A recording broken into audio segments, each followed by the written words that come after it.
welcome to my YouTube channel.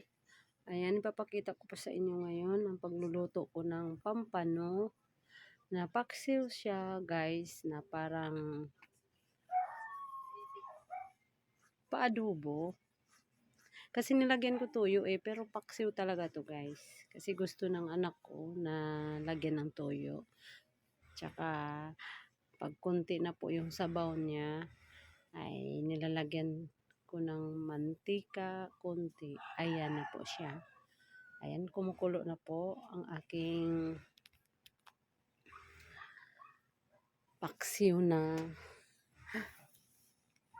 paadobo. Mayroon bang ganun? Paksiw na paadobo. Basta guys, yun yung aking version. Ayan po, masarap kasi po talaga itong isdang pampano. Kahit medyo may kamahalan, kaso lang masarap po talaga ito. Mapapakain ka ng marami. Kaya guys, ayan po. Malapit lang naman po ito maluluto. Kaya ayan, babalikan ko kayo maya-maya po. Ayan guys, tapos na po yan.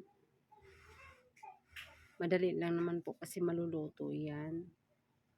Ayan, tapos na po. Yummy-yummy na po yan guys. Kaya huwag niyong kalimutang panoorin ito. Tapusin niyo po at mag-iwan po kayo ng bakas guys.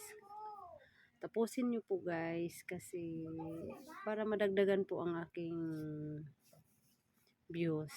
At ako po ay hindi pa po namuni guys. Kailangan ko po ang inyong tulong.